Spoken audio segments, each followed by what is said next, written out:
বাংলাদেশের এমন একটা উপজেলা যেখানে রয়েছে বাংলাদেশের সবথেকে বড় রেলওয়ে কারখানা, একটি এয়ারপোর্ট আছে, আস্ত একটা ইউনিভার্সিটি। Welcome to Saidpur.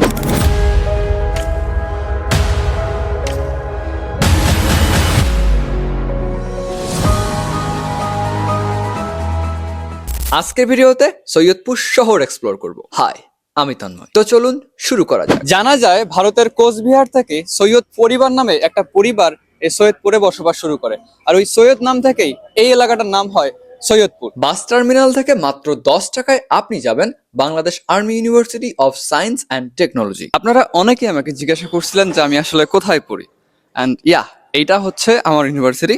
আমি এখানকার সিভিল ইঞ্জিনিয়ারিং ডিপার্টমেন্টে পড়ি। বাংলাদেশ আর্মি কর্তৃক পরিচালিত যতগুলো সেনাবাহিনী বিশ্ববিদ্যালয় রয়েছে তার মাঝে আমার এই বিশ্ববিদ্যালয়টি অন্যতম। ভার্সিটি থেকে মাত্র 5 টাকা ভাড়ায় আপনি যেতে পারবেন সৈয়দপুর ক্যান্ট পাবলিক। সৈয়দপুর উপজেলায় সব থেকে বড় স্কুল অ্যান্ড কলেজ হচ্ছে এই cantonment public school and college. সৈয়দপুরের সব থেকে হাইলাইটেড জায়গা হচ্ছে এই ক্যান্ট বাজার, যেটার আর একটা নাম আছে সিএসজি। এরপর সেখান থেকে মাত্র 5 টাকা ভাড়ায় আপনি যাবেন সৈয়দপুর এয়ারপোর্ট। রংপুর বিভাগে 2টি এয়ারপোর্ট রয়েছে, যার মাঝে একটি সচল, আর এই সচল এয়ারপোর্টটাই হচ্ছে সৈয়দপুর বিমানবন্দর। এখন আছি বিমানবন্দরের একদম ব্যাক সাইডে, কারণ এখানে চৌধুরীপাড়া নামে একটা জায়গা আছে যেখানে একটা মসজিদ আছে। আমার পিছনে যে মসজিদটা দেখতে পাচ্ছেন, মোস্ট প্রবাবলি এই মসজিদটার বয়স 130 বছর। গাইস, আমার মতে সৈয়দপুরের মধ্যে সব থেকে সুন্দর রোড হচ্ছে এই এয়ারপোর্ট রোড।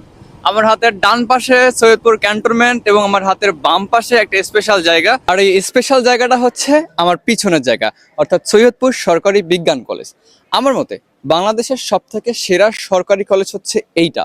এবছর প্রায় 49 জন এই কলেজ থেকে মেডিকেল চান্স পায়। সৈয়দপুরকে শিক্ষানগরী বলার অন্যতম কারণ হচ্ছে এই শহরে বেশ কিছু ভালো ভালো প্রতিষ্ঠান রয়েছে, যার মাঝে একটা হচ্ছে লায়ন্স স্কুল অ্যান্ড কলেজ। ঢাকায় রয়েছে নিউ মার্কেট, রংপুরে রয়েছে সুপার মার্কেট, আর সৈয়দপুরে রয়েছে সৈয়দপুর প্লাজা মার্কেট। এই মার্কেটে জামা কাপড় থেকে শুরু করে প্রায় সব রকম অ্যাক্সেসরিজই পাওয়া যায়। এটাই হচ্ছে সৈয়দপুরের সব থেকে বিখ্যাত ও ঐতিহাসিক চিনি মসজিদ, যা চীনা মসজিদ নামেও পরিচিত।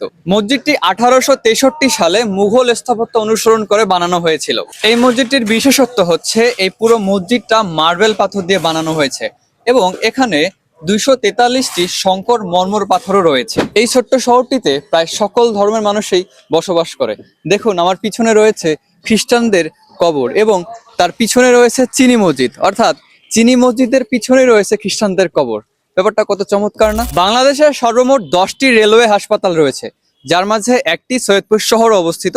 তবে দুঃখের বিষয় হচ্ছে 82 সদস্য এই হাসপাতালটিতে রয়েছে মাত্র একজন ডাক্তার। বাংলাদেশের সর্বমোট 2টি রেলওয়ে কারখানা রয়েছে, যার মাঝে একটি চট্টগ্রামে অবস্থিত, আরেকটি আমাদের সৈয়দপুর অবস্থিত। আর এই রেলওয়ে কারখানাটাই হচ্ছে বাংলাদেশের সব থেকে বড় রেলওয়ে কারখানা। ও হ্যাঁ, বলে রাখা ভালো, এই রেলওয়ে কারখানাটিতে ঢুকতে হলে আপনাকে আগে থেকেই পারমিশন নিয়ে রাখতে হবে। মোস্ট প্রবাবলি সৈয়দপুরে সর্বমোট 2টা গির্জা রয়েছে, নট শিওর। আর আমার পিছনে যে গির্জাটা দেখতে পাচ্ছেন, এইটা হচ্ছে সব থেকে বড় গির্জা। এখন আসি সৈয়দপুর স্টেডিয়ামে। তবে দুঃখের বিষয় হলো এই স্টেডিয়ামে আসলে স্টেডিয়ামের কিছুই নাই, মানে বড় বড় ভবন বা এরকম কোনো কিছুই নাই, শুধু মাঠ আছে। তবে এই মাঠে প্রায় 5টার মতো ক্রিকেট একাডেমি খেলায়। সৈয়দপুরে প্রায় 2টির মতো বড় মাদ্রাসা রয়েছে, যার মধ্যে আমার পিছনেরটা হচ্ছে অন্যতম। মাদ্রাসাটির নাম হচ্ছে আল জামিয়াতুল আরাবিয়া আল ইসলামিয়া মাদ্রাসা। বাংলাদেশের একমাত্র উপজেলা শহর যেখানে বাঙালি কম বিহারিরা বেশি বসবাস করে। বলা হয় এই বিহারিরা মানুষ ছাড়া সবকিছু কপি করতে পারে।